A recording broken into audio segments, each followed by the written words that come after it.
When was the last time you visited a place that billed itself as the unfriendliest church in town? That's the question asked by Pastor Laverne Brown. It is obviously a rhetorical question, for no church describes itself as unfriendly. And indeed, most churches think they are very friendly, very welcoming. I once heard church growth guru Lyle Shallert say, "Every church says it's friendly because anybody who thinks it's not has already left."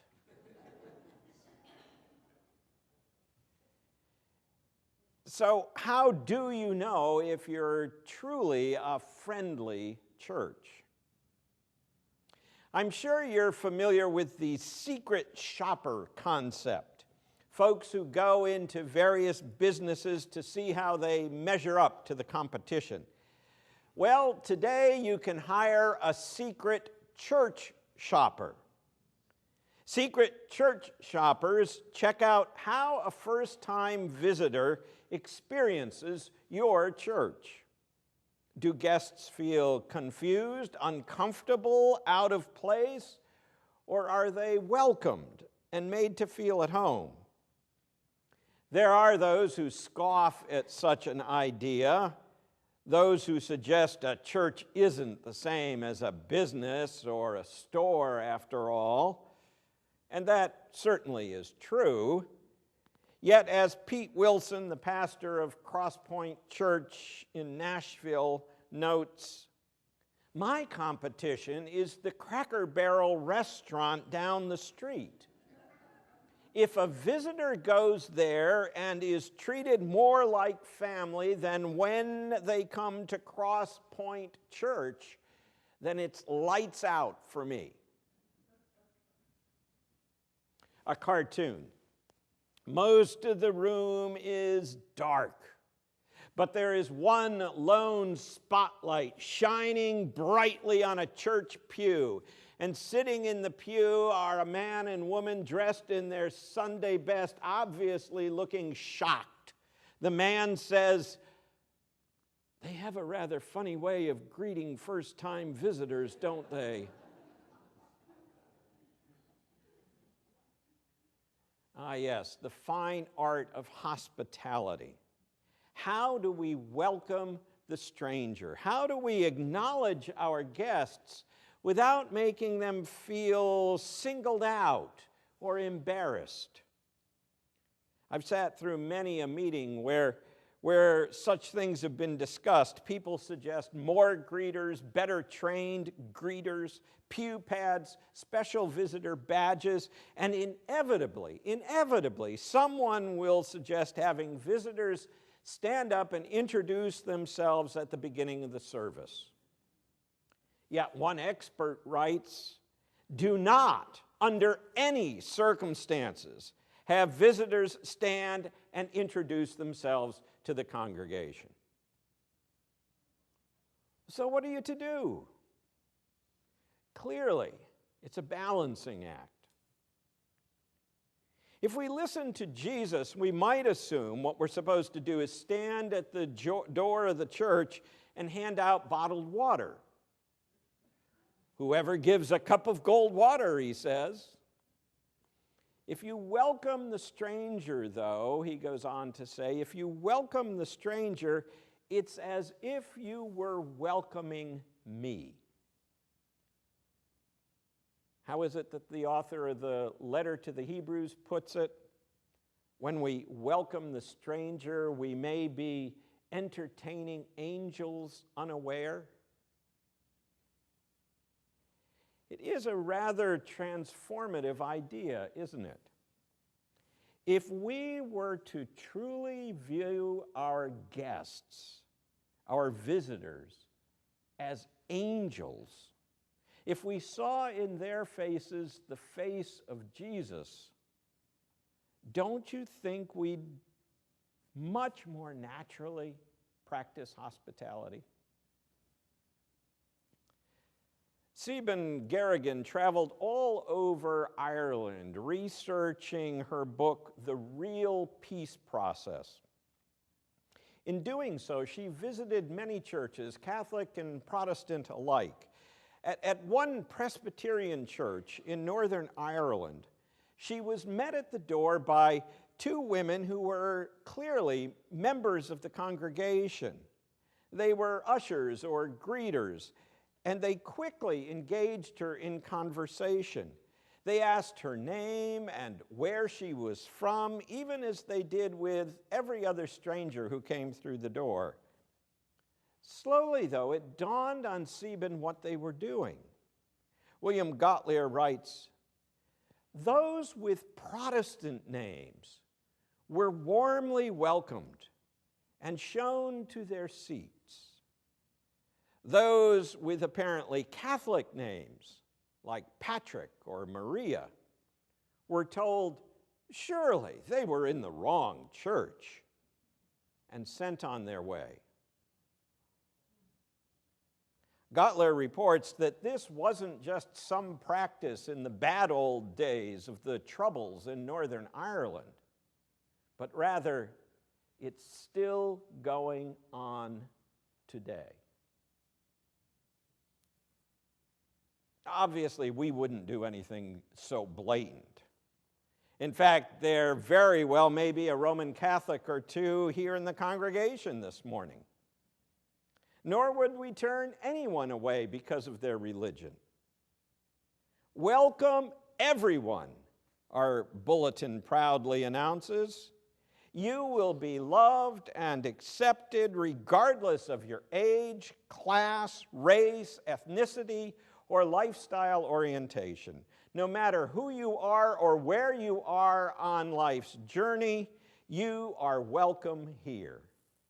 That's what we say. That's what we publish on our bulletin every single week. We welcome one and all because in doing so, we welcome Jesus. We entertain angels unaware. One of those secret church shoppers, Thomas Harrison, gives churches he visits a rating that ranges from 5 stars all the way down to none. Now, I'm not sure we need to do that as a congregation. There are, in fact, some things about such a ranking system that seems to entirely miss the point as far as I'm concerned. But I do think we might put our practices, our efforts at hospitality, to what I like to call the Jesus test. Not what would Jesus do, like those bracelets in the 90s asked us, but rather, how would we behave if it were Jesus who drove into the parking lot, climbed up the stairs, and walked through the door of the sanctuary? How would we behave? What would we do? I'm reminded of one of my all-time favorite jokes.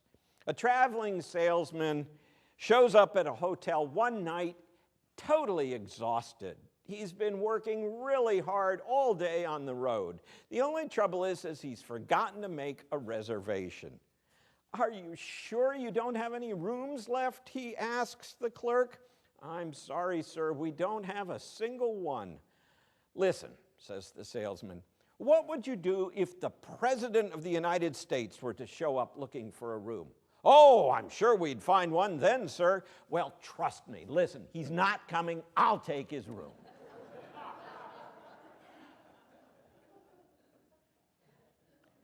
Jesus may not be literally showing up at the 10 o'clock service, but we should act as if he was. We should treat the visitor, the newcomer, the guest, as if he or she were the Holy One.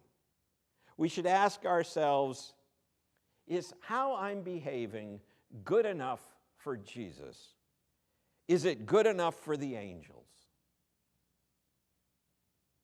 So here, take the Jesus test. Take it yourself. If you saw Jesus getting out of his car next to yours, would you keep your head down and head right for worship? Or would you stop and say, "Hi, can I help you find the sanctuary? Show you which set of stairs to go up?" If you saw Jesus with a couple of kids in tow and a baby in his arms, would you think, "Oh, geez, I hope they're quiet in church"? Or would you welcome them and let Jesus know about the children's moment and the Sunday school and offer to show him to the nursery? If Jesus sat next to you in the pew, would you turn around and talk to your best friend sitting behind you, or would you say hello? Would you make sure that he'd gotten a bulletin and show him where the hymnal is? After service, would you ignore Jesus?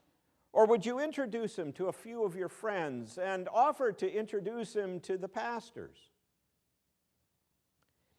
If you saw Jesus standing in a corner all by himself at fellowship hour, would you look the other way, grab a cookie, and then make plans with friends to go to brunch? Or would you go over and invite Jesus to get a cup of iced tea and talk with him a while? And if you saw Jesus leaving, would you say, "Yeah, lost that one"? Or would you invite him to come back?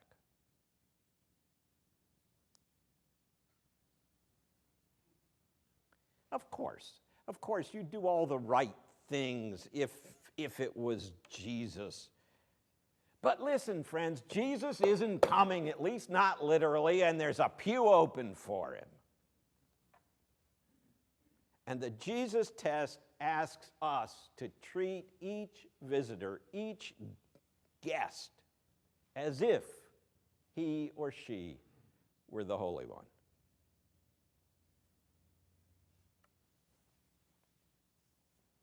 Those two women from that Presbyterian church in Northern Ireland, they seem to have failed to use the Jesus test.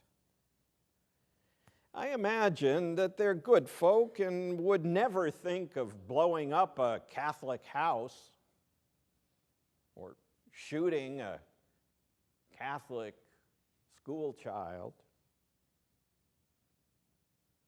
But their routine at the church door, that helps to perpetuate the hostile environment that still prevails in parts of the Emerald Island and makes such atrocities possible.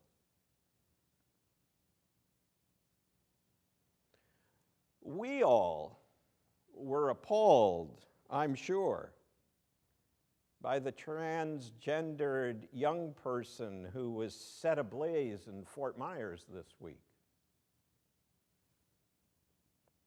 We could never imagine doing such a thing.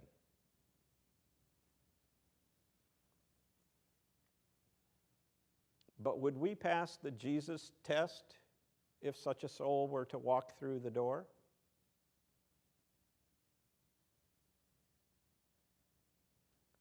For Jesus comes in all sorts of ways and through all kinds of people.